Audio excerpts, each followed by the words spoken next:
Guys, good to be with you again. It is the Dr. Cloud Show, and we have another day. So, you know what? Anytime you got another day, that's another day and a good start. So, we are going to do that pretty quickly today as we're going to go to the phones and hear from you. For those of you who are our regular listeners, welcome back. And for those of you who are new, I want to welcome you to this family. Feels like a family to me. We get together here every day and we talk about life in how you're feeling, how you're coping, how you're thriving, how you're sometimes failing to thrive and need to get on the thriving side of the equation. Talk about relationships and the pain and glory that comes from those, because we have both sides of that spectrum going on. Usually some relationship is not working as well as it ought to, and others are going well. So we deal with all that here, and you can be part of the program. And in fact, the callers are uh, pretty much what makes this show, because you give us the kind of context and the sharing of your story, and all of us can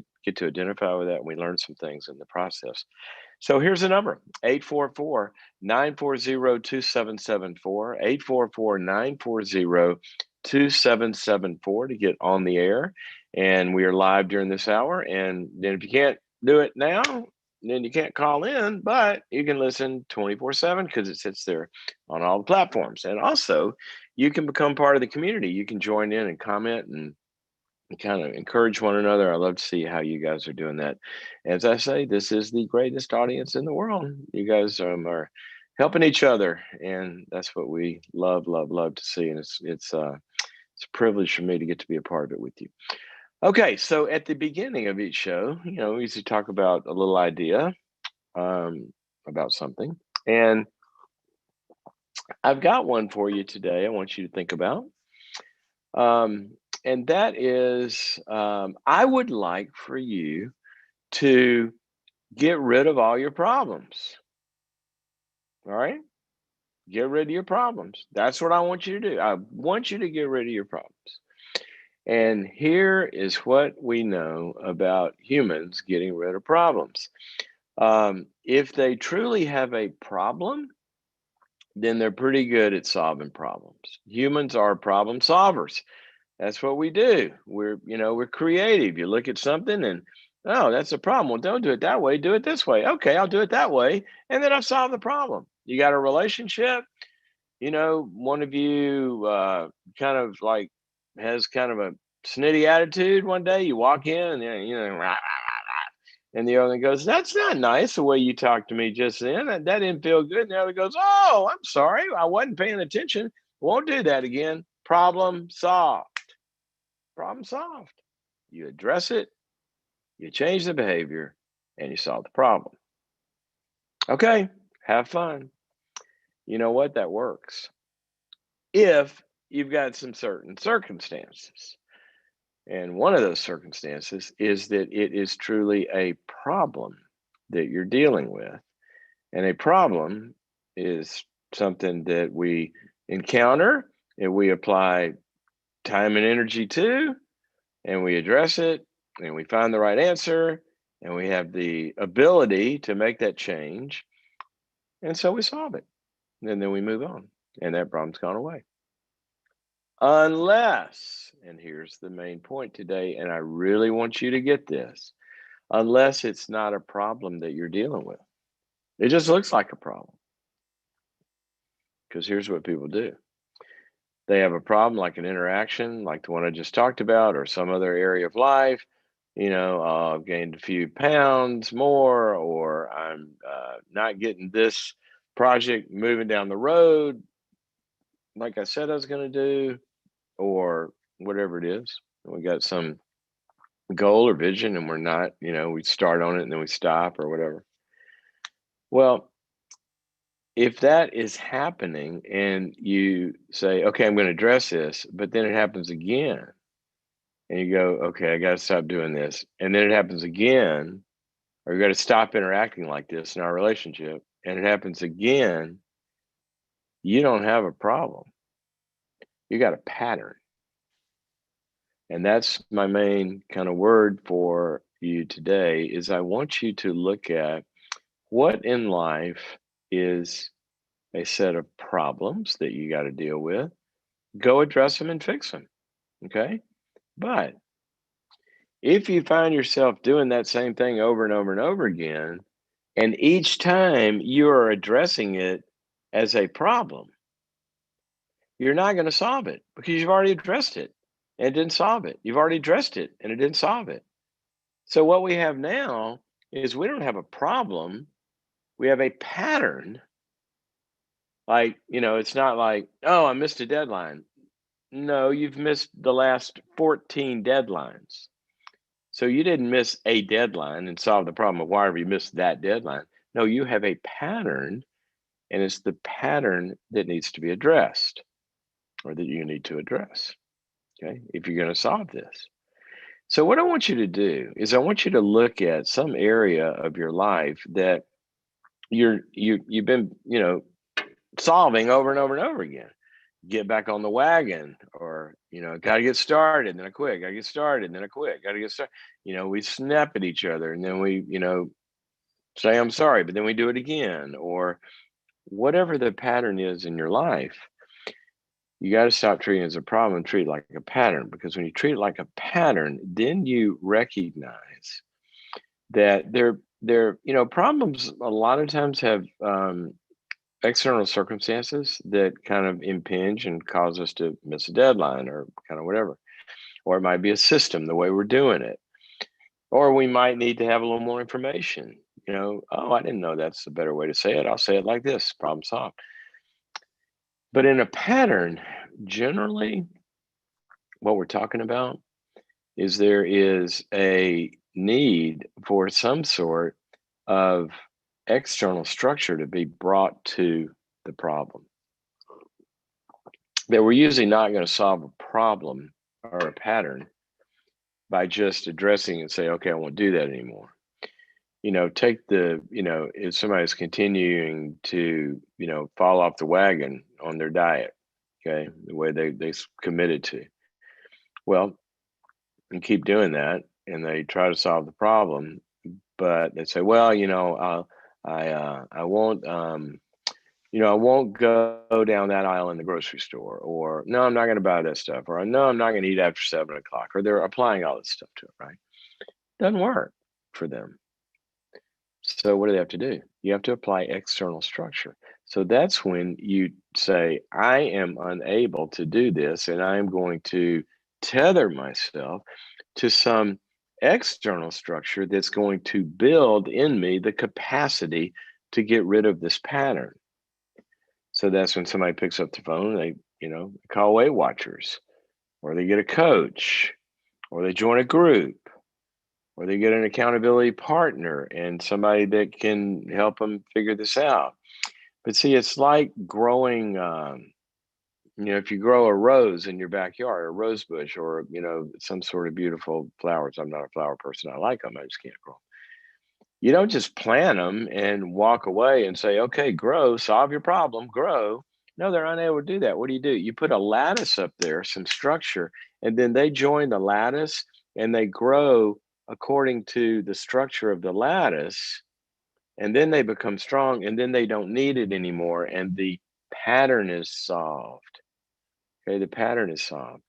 But if you find yourself repeating something over and over and over, and you tell yourself you're going to solve it and it's not being solved, you don't have a problem, you have a pattern. And patterns usually require us to get above it and saying, no, I didn't miss that deadline. That's a problem. I didn't miss that deadline. I am a person who misses deadlines. See the difference? See, one is I've got to do some significant changes on me. And that's how we grow. Or our relationship has got to have some significant changes. But we're going to probably have to bring some sort of lattice into the picture to make that work. Okay, here is our number. We still have, it looks like we got a line or two open. 844-940-2774. 844-940-2774. Let's go to Lindy, who's calling us from South Carolina. Lindy, welcome to the Dr. Cloud Show. Thank you. Sorry, that just You're made welcome. my dog bark. Hey, Pooch. um, As he hears me bark, will he bark at me?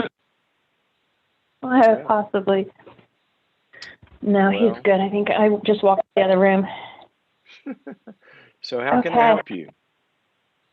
Well, I tuned in today. I've tuned in many times, and thankful for your advice. And I do follow a lot of your posts and such. Am Glad just they're in helpful. a place. They are very. Um, sorry, I'm trying not to be too emotional.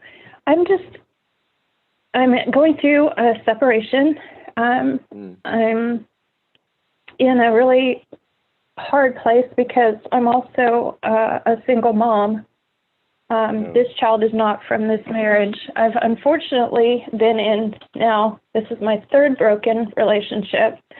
I was married in my 20s to a man who wound up cheating on me, and we had met at church. I actually was a Sunday school teacher, and he just led worship, and we got married young, and he wound up cheating on me, and that marriage failed. I actually grew up in California, and I moved to from there to South Carolina to start new. And stayed single for a while, and then in my late 30s, met somebody at church, and was in that relationship and persevered through 7 years of his addiction and what was many his addiction? infidelities on his part. Alcohol, and then I found out he was smoking marijuana with friends, and that was never a part of my life. So when we found out we were going to have a child,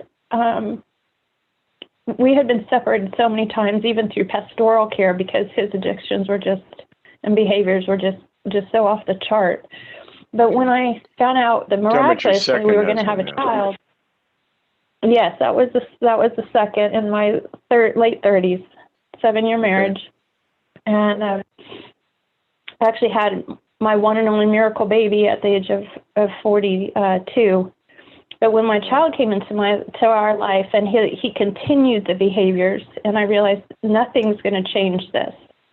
I had a pastor say, that at some point you have to realize that, yes, God hates divorce, but what you're living in is not healthy, and it's not a loving relationship. And I chose to get out because I felt like potentially, even though it would be a struggle to be a single mom, it would be better than what I was living with. Okay. And so where does that bring us today? What's the question? Today, the question is, I wound up having another friend from church lead me to somebody that I thought I trusted, and we got married over 2 years ago. And while I saw probably some red lights at the beginning, or red flags, I did not realize his deal with addiction, and that's become a huge obstacle. And I finally, several months back, had to make the decision, because he would not get help. What is his addiction? His is to alcohol. To alcohol. Okay. And so what is your question?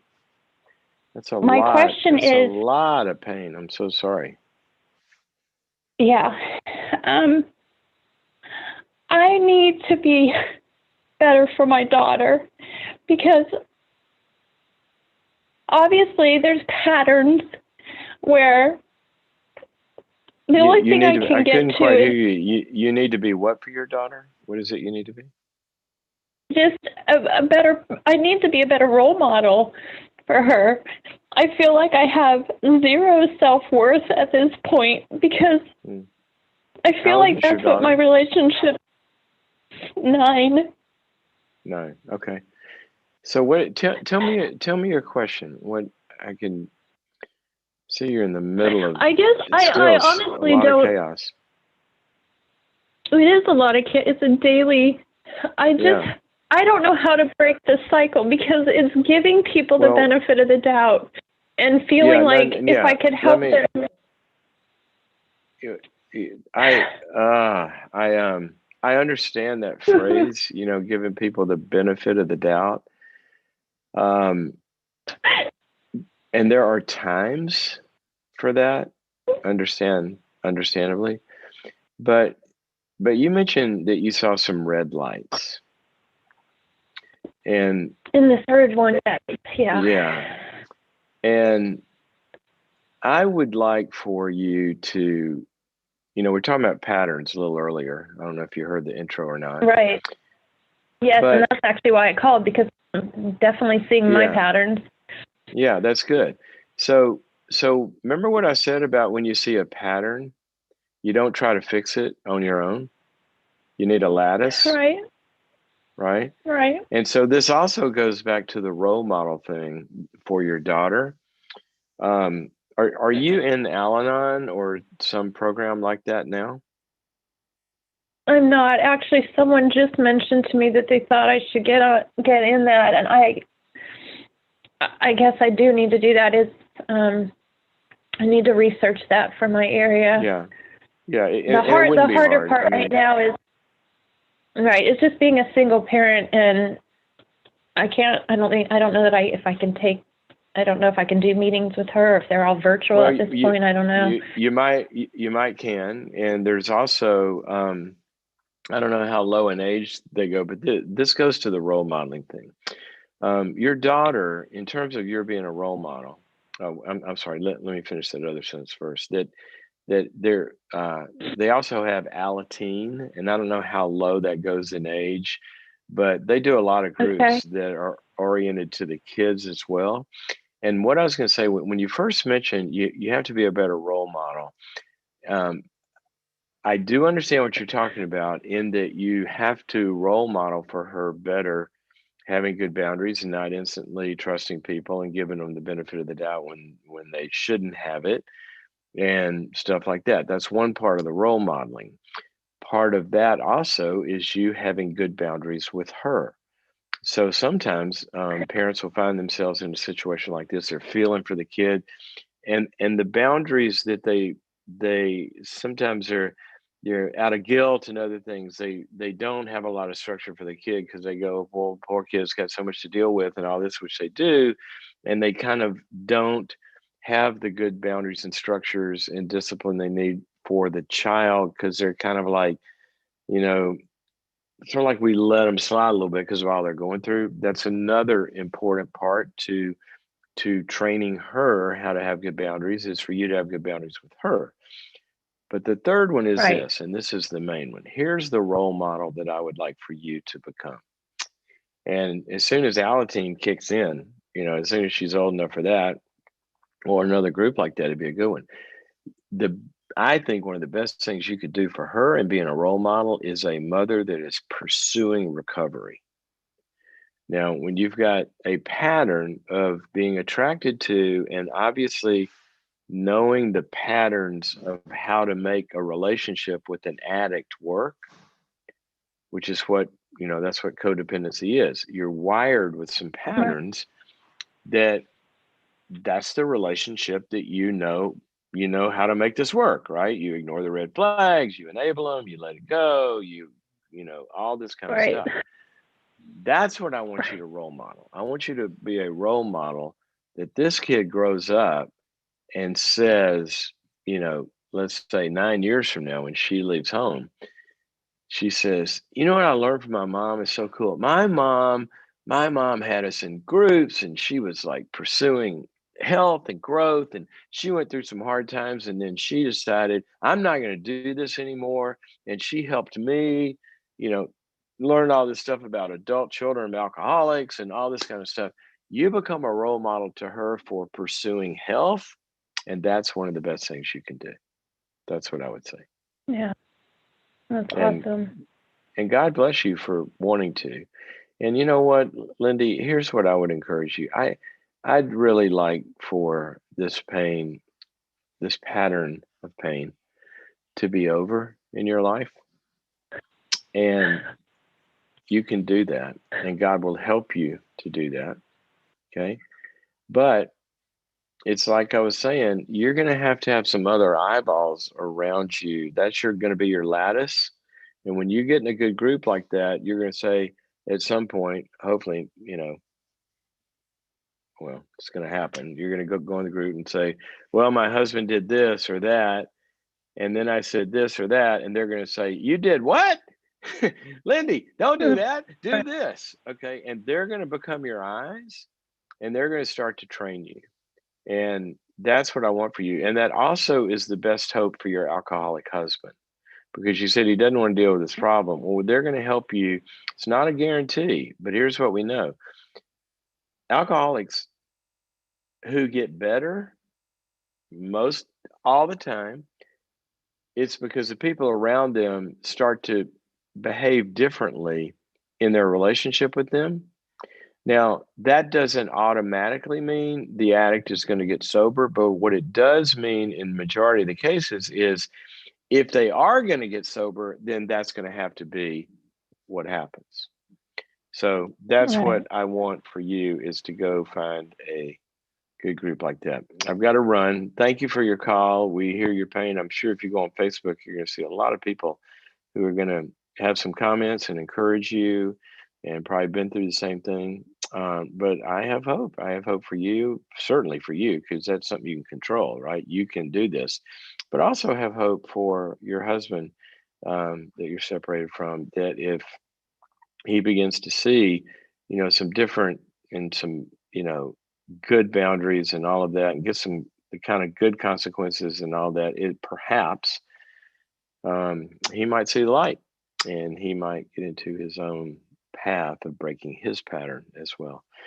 Thank you for your call. Let's go back to the phones and let's talk to Christy, who's calling us from Charlotte, North Carolina. Christy, welcome to the program. Hi, Dr. Cloud. Thank you for talking to me. You're very welcome. How can I help you? I'm trying my best to hold my boundaries and just work with what I can do in my situation. And basically, my dad is going through chemotherapy for metastatic brain and lung cancer. Oh. And a couple weeks ago, my brother, who is 5 years younger than me, and he's an alcoholic and going through a separation right now, he called me and was just blasting me out, accusing me of talking stuff about him, bad things about him on Facebook. And he's not even on Facebook. And he was asking me to read him the stuff I wrote. And I was like, what are you talking about? I haven't done anything. And he was like, just read it. And then he ended up hanging up on me. What did you written? Yeah, I hadn't written anything about him. He was saying someone had told him that I was talking stuff about him on Facebook. Okay. And I was completely dumbfounded. I was like, he was like, just read it to me. I said, I don't know what you're talking about. Well, he hung up on me. And then he texted me 5 minutes later to never talk to him again. And I was as shocked and blown away because he's letting some person who's lying to him come between our relationship. And my mom, Christy, who's always been my best. Is this unusual for him to go off on you or be weird or be mean or difficult, or is he a difficult person over the years? Not to me. I mean, just, he's 40 now and I'm 46, and we hadn't really had a fight since we were kids. Really? And so it just shocked me. I was like, what? He's letting someone who's lies, who I don't even know who's doing this, come between us. So my mother, who has always been close to me, I called her and I was like, Bobby just texted me never to talk to him again, and I don't know what's going on, and someone's lying, and blah, blah, blah. Well, she interrupted me. She says, I can't deal with this right now. And she just got off the phone. Well, that was 2 weeks ago. So obviously I just haven't reached out to my brother or my mother in 2 weeks. Well, my birthday was 2 days ago, and nobody in my family called me. And that's highly unusual. And so I'm hurting because I was thinking, just give them space. My mom is going through a lot with my dad right now, and my brother is dealing with divorce, and he's an alcoholic, and I'm sure he has a lot of stuff going on that I have nothing to do with. So just give them their space, but then for them to not reach out to me in even a phone call.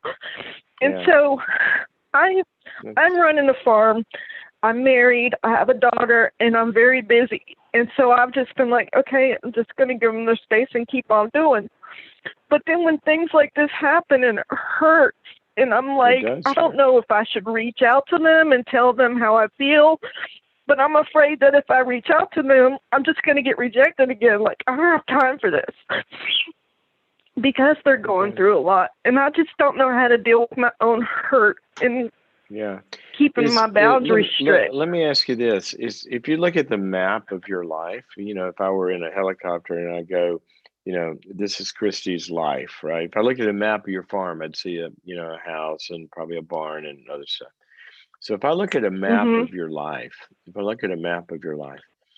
is your family your primary kind of like a source of connection? Like they're the people you talk to the most, they're sort of the, your tribe, or is your community of friends more your primary kind of support system? My primary support system is my husband and my mother. I don't have a whole lot of friends. I go to church and stuff, but with COVID, I haven't really gone out and done stuff. It's like my house is still in phase 1. Well, COVID, COVID is not the reason we have support systems or don't. What COVID does is it just gives us a context where if we have our support systems, we communicate in different ways and gather in different ways than we used to. So I don't want you, and I'm saying that because I want you to have one, and I don't want you to see COVID as the reason you don't. Okay, because that'll render you powerless. You are in control of this. Okay, so here's what's really important when you're dealing with the rejection and the pain of this. That would be devastating, I think, to anybody, to have your mother shut you out and your brother, what he did. That's awful. Okay. And there's real legitimate woundedness. You got a spear right in your chest, right? Yeah. And I don't understand why. Well, you don't understand why, other than I can tell you this. I can tell you the why in the big sense is because there's something goofy going on with each of them. Now, your mother's is, if y'all have always been close and she can't deal with this, I can name 1,000 reasons why she might do that. I mean, maybe she just had talked to the doctor and, they got another thing about your dad. And then maybe your brother just went on a binge and has, dumped like all sorts of chaos into, one more alcoholic problem for a mother all at once. And then she gets this call that he's done this huge. She goes, I can't deal with this, and she runs, right? Who knows? Right. Your mother's is more giving y'all's relationship a little more, maybe call it understandable. Your brother's an alcoholic. Yep. Right? Okay. He's going through a and he separation. knows it, and he's not seeking any help. Yeah. I understand that. Yep. But here is a rule in life. Do not ever expect normal behavior and interaction from an addict who is actively in their addiction. Yep. So when you say, don't understand this, well, yeah, we do understand this. This is the kind of thing that is normal for an addict, right? But it's still very painful. Still very painful. So here's what I think I would say to you. You've got to deal with this pain, all right? You got to process the pain. But to do that, this is where you need somebody, on your map outside of your family as your support system. For adults to have their family of origin still as the kind of like lifeline that they're supposed to be when we're children, in any kind of arena, if they're your primary lifeline, then that's a developmental step I want you to make to where as an adult, you have your own support system that's not your family of origin.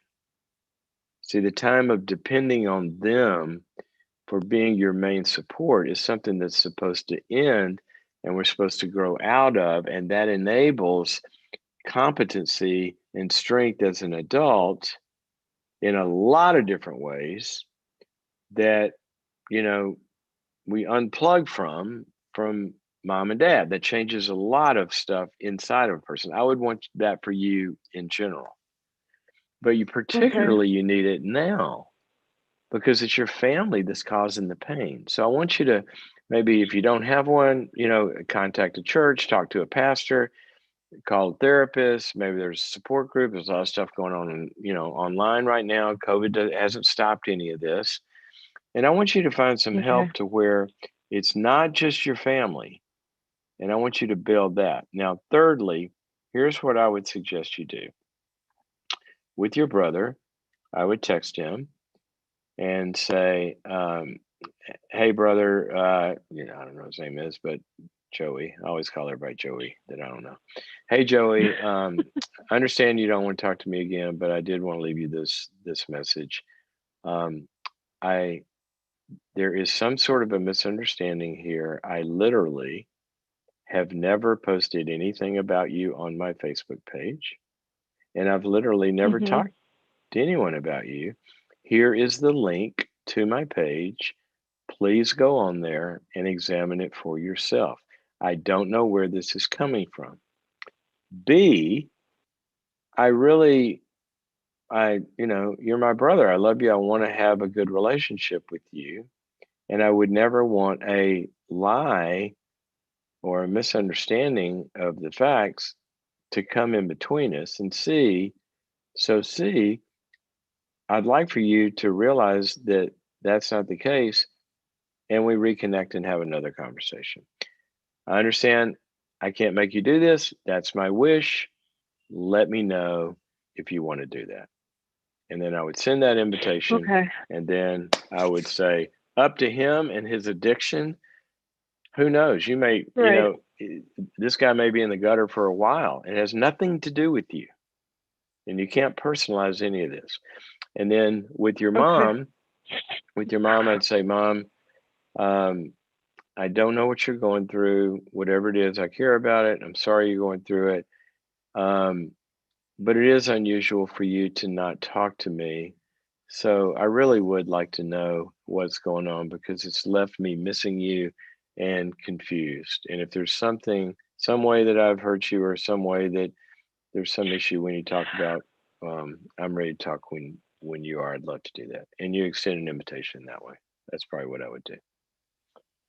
Okay. Okay. I definitely can do that. Yes. Thank you. You can do those things because those are in your control. You can't control them. Yep. But I do want the map of this farm to change. Okay. I want you, the New Testament, I love the way Paul says it, that when we are part of a community and picture this, this is what he actually says in one of my favorite verses. He says, our hearts are knitted together in love, knitted together. So when you have a handful of people in your life and your hearts have become knitted together, then you're this one, it's like a blanket that somebody knitted. You can't rip it apart. Ecclesiastes says, woe to the one who walks alone, for when they fall, there's nobody there to pick them up. Two is better than one, for they can lie down together and keep each other warm when it's cold. And it says three form a cord that's not easily broken. And I know in my life, when I go through things, okay, my support network, my small group, a handful of friends that I just have somewhere to fall. And really, I don't know how I would make it through life without them. You just can't. I mean, we're not designed to do that. So that's what I want for you. No. I want it for everybody else who's listening as well. Okay. Thank you for your call. And I hope you get a speedy, you're welcome, a speedy resolution to this. This is the Dr. Cloud Show. Speaking of support networks, another shout out to you guys, who do such a great job supporting each other. I got to spend a few minutes on Facebook last night, looked at some of the comments you guys make for each other, with each other. And it's just always great to see you supporting each other. Another place a lot of that support happens is on boundaries.me. If you want to go the next step in joining a community of growing people, become a subscriber to boundaries.me. Open up your browser, just look it up, boundaries.me.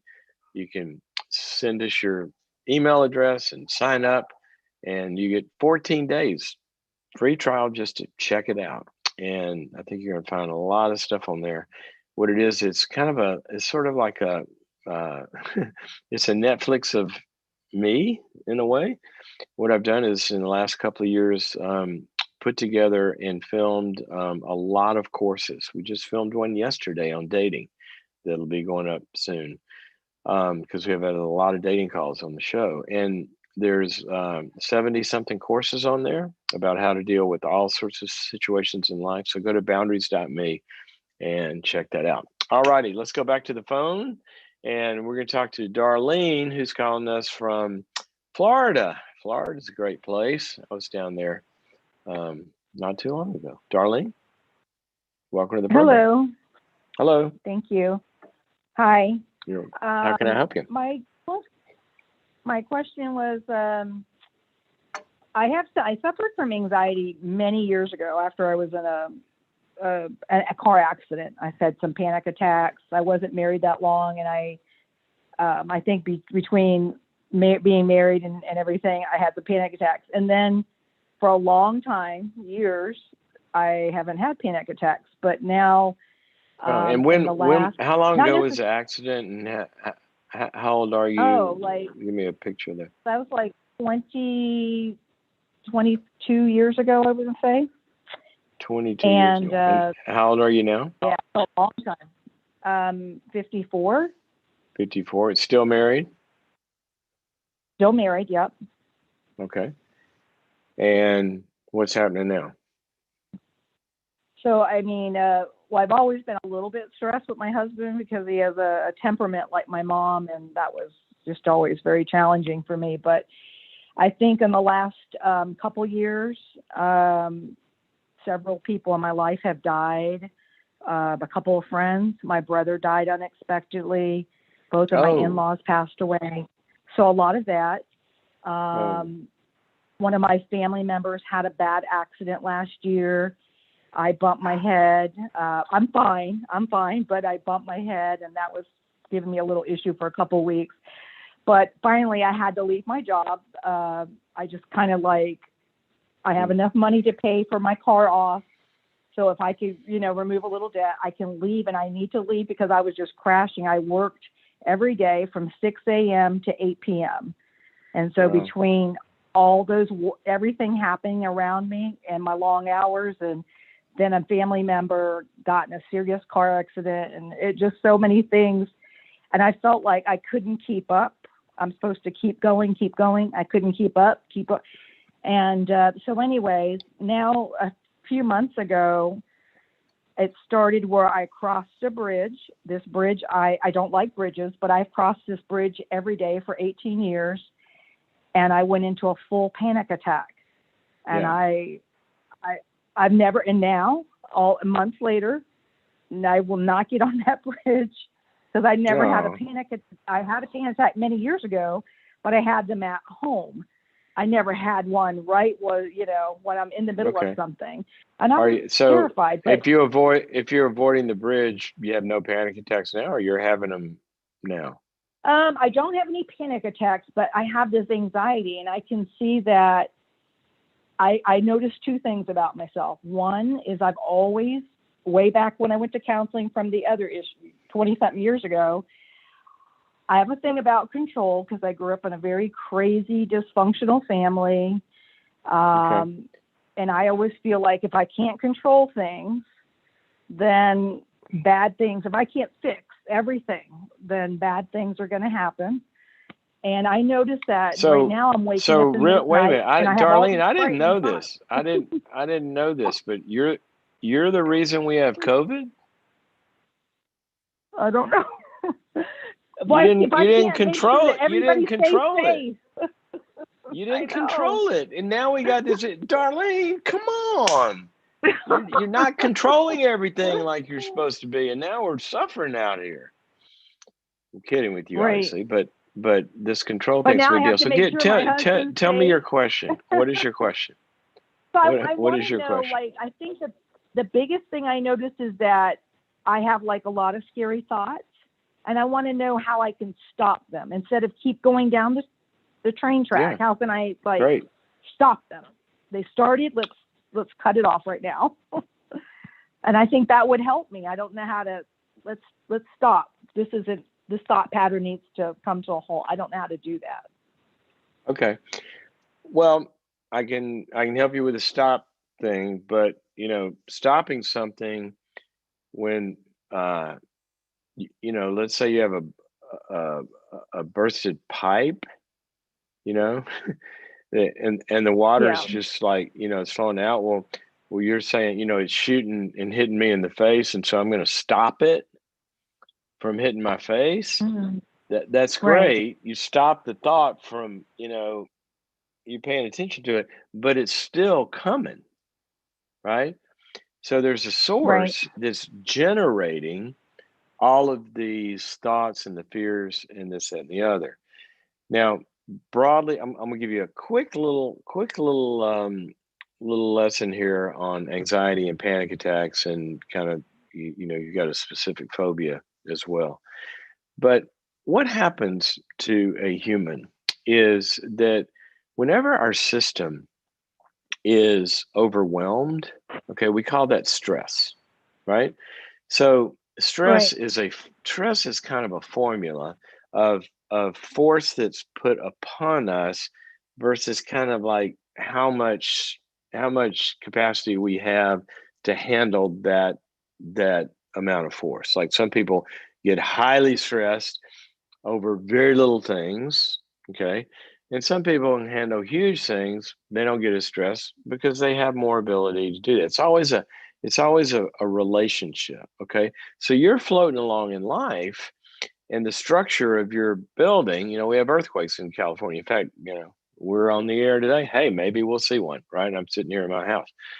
But when we have earthquakes, there are certain houses that maybe they're really, really old, never were retrofitted or whatever. You have an earthquake and, a room falls down. You have other newer high rises that have been built in their resilience, and they just go through the earthquake fine because they're built to flex and roll with it. Humans are like that. So it sounds like you're pretty well glued together in a lot of ways, and you had a lot of years where you go through life and you just kind of flex with it and you go until you hit a 9-point something earthquake all at once. And so it sounds like what happens was your system's overwhelmed. You lost a brother, and you had, I could repeat the list, but any one of those things that you mentioned is kind of an earthquake. And so what happens when the system gets overwhelmed like that, then it starts to generate all sorts of stuff, in the brain, in your heart, and in your mind, and all that really are as much physical as they are mental. You got all these stress hormones going on, and then your neurotransmitters get involved. And then we've got an amygdala that's firing off all the stress. And that generates thoughts. Okay. So you've got an anxious system that's generating thoughts that really aren't thoughts at all. They're part of an overstressed system. That's why somebody wakes up in the middle of the night, with intrusive thoughts. Have you ever noticed that who's ever awakened at 3:00 in the morning with an intrusive thought? Oh my gosh, I'm going to win the lottery tomorrow. This is so awesome. I can't sleep because I'm going to win the lottery. Right, Darlene? That's not the kind of crap that goes through your head, right? No. All the thoughts are really scary thoughts. And that's because they're being produced from a biochemical source of doing what's exactly supposed to do, anticipate dread. And so you feel a sense of dread, and then you have to explain that somehow. Well, it must be because something's going to happen, or the bridge is going to fall in, or my car is going to go off the bridge. And your mind starts to try to explain what your system is experiencing. Well, what your system is experiencing is you got a lot of stuff going on inside of you that you've got to go talk out. And so I want you to, here's what I would want you to do. I'd want you to call a good counselor and sit down and go through that list that you just went through with me and saying, I think I got some stuff in me I need to process.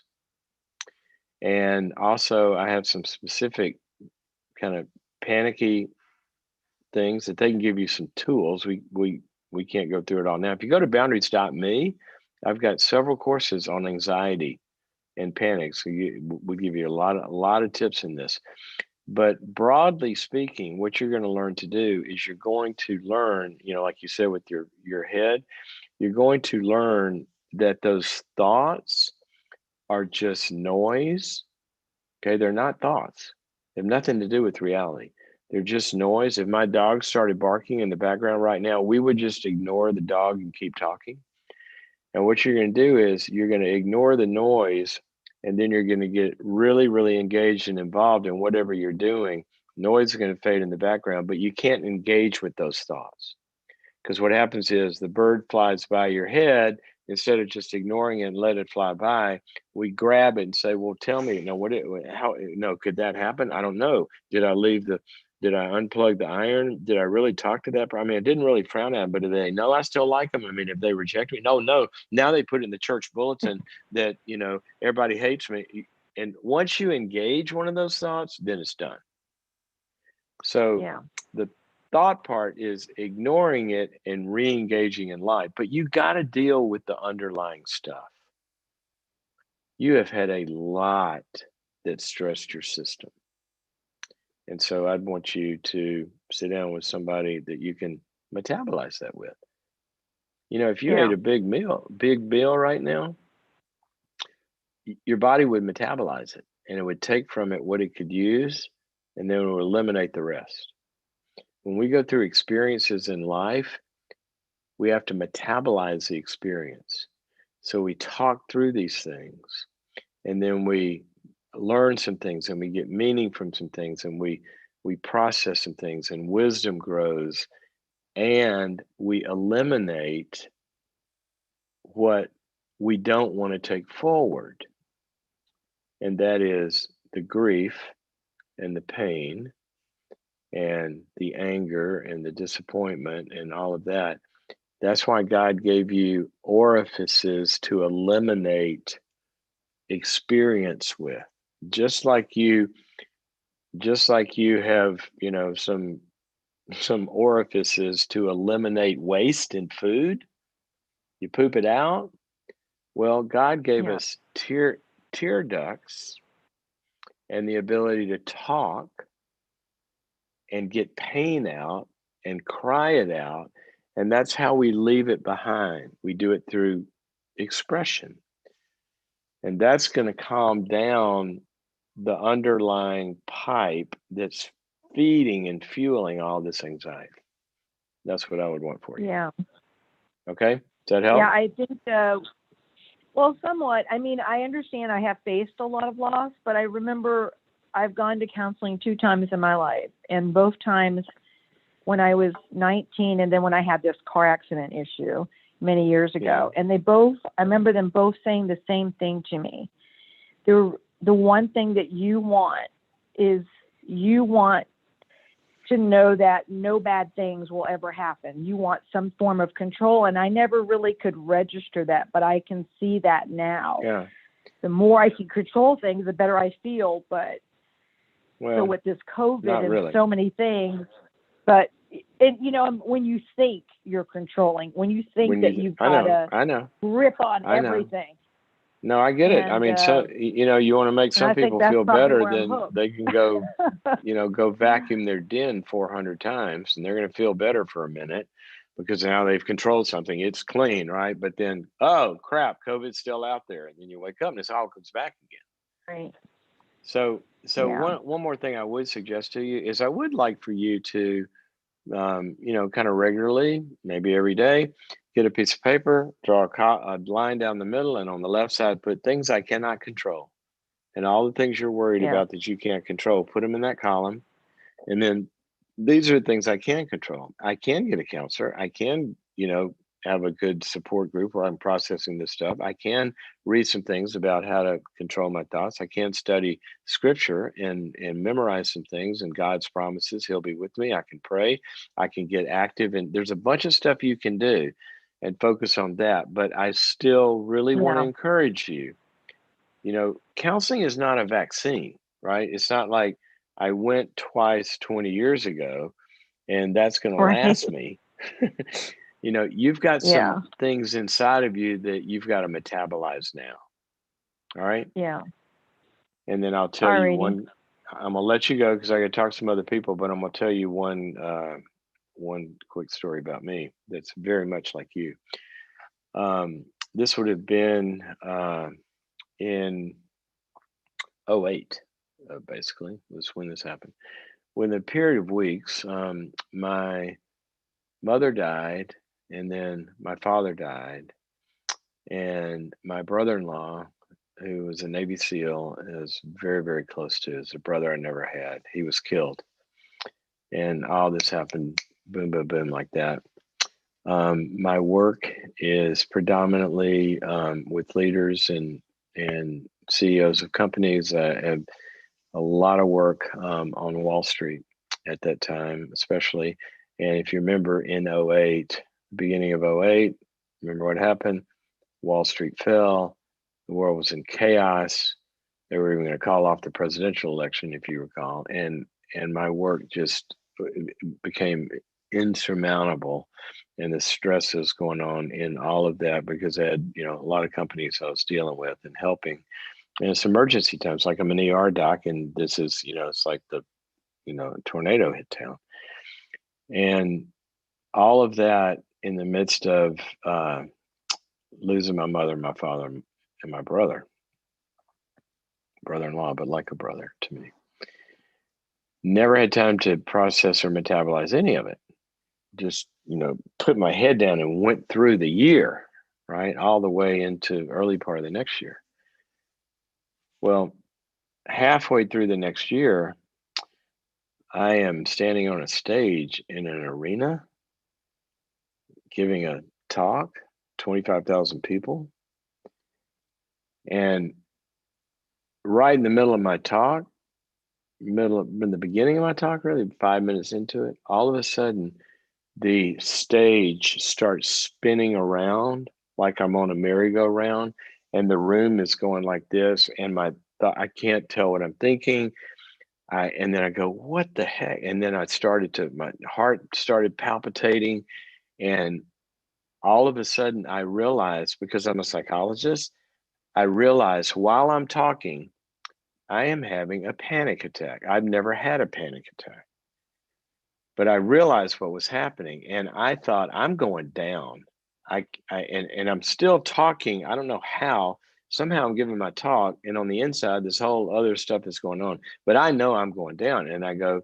And I remember thinking this: I can leave the stage, but if I leave the stage, I'll never come back again, because that's how phobias and fears grow. You give into them. If you're afraid of flying and you get off the plane, well, I'm going to avoid. I'm not going to reinforce this. I'm not getting off the stage. I'm staying here. I'm going down. I'm going to keep talking until I pass out. Well, I kept talking. I didn't pass out. It kind of subsided until 20 minutes later in the talk, I had the thought, oh gosh, I'm glad that's over. And as soon as I thought about it again, it all came back. And somehow I made it off the stage. I thought, well, that was really weird. I've never had that happen. And I thought, I did fly in at 2 a.m. I hadn't eaten. I had a blood sugar, issue. It was an unusual occurrence. Not going to happen again. Okay. The next week in a different city, I get up on stage in front of an arena full of people, and it happened again. And then the next week after that, it happened again. And now I am scared, because this is my life. This is a big part of my work. I have to stand on stages in front of large crowds and talk. And I was getting aware it was out of control. Well, fortunately, I live very, very close to a psychologist, in my head. And I asked him, what the hell are you going to do? Or what do I do? And what he said to me was exactly what you would tell everybody else to do. Dodo, you haven't faced any of the stuff you've been through in the last year and a half. Go do it. And so I had to go do that. And as I processed all of that stuff, then exactly what I was talking to her about was, water pressure goes down, system calms down. All of a sudden, the problem that's not the problem is no longer a problem. I never had a problem with standing on a stage and talking. I had a problem with my stress system was exploding while I'm trying to do something normal, like drive across a bridge, like we just heard, or other things. So if we're not, one of my favorite verses says, guard your heart with all diligence, for from it flow the issues of life. If we're not guarding our heart, stewarding, overseeing, taking care of, like we would guard a little child, then we're going to have issues. And that's where the issues are going to come from. So sometimes we have to make sure that we are facing and metabolizing what is going on in us, because if we're not, it's going to spill over. Okay, so I hope that is helpful to you. I cannot believe, start to go back to the phones here. I just can't believe, I can't believe how fast this time goes. It's just like race through. And I don't have a clock even. Albie, how many minutes do we have left here? Sorry about this, but that's one thing about COVID studios. Look at my studio. I'm sitting in my living room. We are at 11 a.m. Okay, thank you very much. I should get a screen that actually has a clock. You would think if you do a live show that's lasts an hour, you would have a clock, right? Okay, sorry about that. I've had a hard life. Okay, I've had a really hard life, and I can't get. Never mind. Okay, you know what? I'm gonna take one more call. So let's take one more call, and then we will break for the day.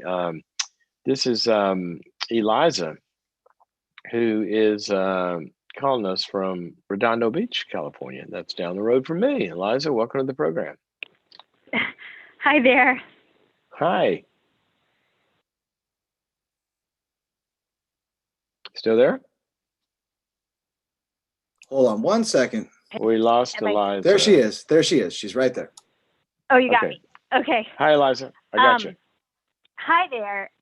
So I'll try to be fast, but the crux of my question is sort of how do you mentally think about someone who has like a mental illness where they sort of like leverage God, or God is sort of a part of, they leverage God sort of within their mental illness versus like a true prophet or something like that in the Bible. And just for background, like I am a pretty serious Christian. I have been for well over a decade.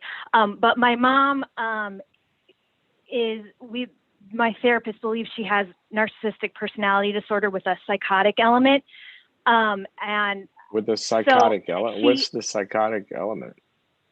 What does she do? Well, she'll receive things in prayer, but my heart and my gut I feel pretty confident they're not authentic. She'll receive things like my sister, she'll receive that we need to do certain things or move certain places or change doctors. All right.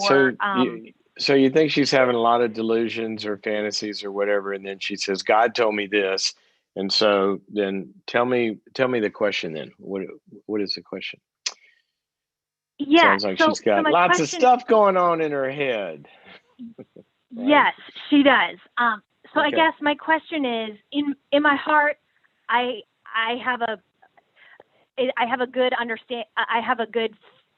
headspace of like, here's, God and Christianity and like, I guess this like mental illness that my mom, that my mom is like separate, that this isn't legitimate. But I guess I want to know what your headspace is when, as a Christian, like thinking about people that have, like, sorry, my dad basically believes that she doesn't have narcissistic personality disorder, that she's a prophet. And so she's just misunderstood. And so he's looked through the Bible, and he gives examples like St. John the Baptist, who just, might not have been the most popular at all times, and might have said things that upset people. And he was, what is the question? I mean, if your mother says crazy stuff that doesn't come to pass, then that's, the Bible says you test a prophet, right? And it also says that we carry the gift of prophecy. The people that have the gift of prophecy, they carry it in earthen vessels, meaning that it's not always going to be, perfect. We don't just automatically believe something because somebody says, God told me. And so the headspace you're talking about is, if I'm talking to somebody and they say, well, God told me this, that you've got a blah, blah, blah, blah, blah. I go, well, thanks for your input. I'll go ask him. And I wait for God to confirm that to me, or it gets confirmed in other ways. But especially, I mean, if somebody I knew were psychotic, I would just kind of take them off of my prophet list. That's what I would do. Yeah. I'd say, and I'm going to tell you some stuff. I wish I had time. I'm actually writing all this down now in a book I'm writing about, my faith journey and how I know that God is real. It's a lot of stories. But I've had some incredible things happen to me through prophets that did not know me, had no way of knowing what the heck was going on, and this, that, and the other. And God gave, across the country, God gives them a vision about something specific, and they literally have called me and gave me every circumstance and says, God says, do this. And I have seen miraculous things happen, but I've also seen crazy people in my life who come up and tell me all sorts of stuff. Well, I think God says this, or God said, and I go, okay, what's for lunch? And so I think, I especially being a mother, and all the dynamics here, if I were you, I'd put it in my, try to help your mom get whatever help you can help her get, but kind of put a lot of this in the for what it's worth category. I wouldn't worry about it. Okay. Okay. And you know what? Thank you. And just ask God. Whenever somebody tells you something, just ask them, say, God, you promised you would lead me into all truth. Is this something I ought to listen to or not? And I don't mean necessarily about her, but just in general. All righty? Okay. So you're saying to basically test it against God yourself, I guess, or, like bring it to God yourself in prayer. And I would do that, but no. I more. said more than that. I said I would take mom off of my prophet list. I'm just talking about in general. We have to test. He says we have to test things like this, but mom, there are a few people that if I get a call from them, I'm taking it very seriously because their track record. Yeah. Okay. Yeah. Your mom's track record, you're saying, is a goofy track record. She says a bunch of stuff that doesn't happen or doesn't come true. So again, I would take her off. I would take her off of my list, and just when she tells me this stuff, say, oh, thanks, Mom. I'll go pray about that. That's what I would do. Okay. All right. Okay. Thanks for your call. I wish we had more time. The supernatural aspects of life and faith are so important. So important. We live on a planet that was created by a spirit. God is a spirit, and he made this physical universe, and he breathed life into us physical beings. And we have a physical material world in which we operate and trust. And, we can make airplanes that depend on physical laws. And that's great. But we forget that's not the whole universe. There is an invisible universe that all this came from, that breathes into it and interacts with it every single day. And one of the things that God has told us is, I have not stopped. I haven't gone to sleep. I'm the same today as tomorrow, as yesterday. And I'm still working in the universe. And also, there's a dark side that works in this universe. And so I think, to her point, that one of the aspects that we have to grow in life is learning how not to deal with just the material world, but to understand, listen to, discern the spiritual world. And that's a big, big, big part of life and maturity, in my view. All righty, guys. It's been good to be with you. Love hearing from you. Go to boundaries.me. Check it out. Become a subscriber. We're getting more and more reports every day from people that have joined and finding the things they need, and we want you to be a part of that as well. So go to boundaries.me. Check it out. And also go to Facebook and Instagram and YouTube and say hi to everybody. And I'll say hi to you every now and then too when I get on there. I should look, I ought to know this before I get on the air. What time are we on tomorrow? I think we are at our regular time tomorrow. 10 a.m. Pacific is what I've got, unless my team tells me differently. 10 a.m. Pacific. We will be here tomorrow. And until then, have a good day. Go make some good choices. Stop some patterns. Get a lattice. You can grow up that lattice and get out of that pattern, and things will be better. Okay. See you guys tomorrow. Bye-bye.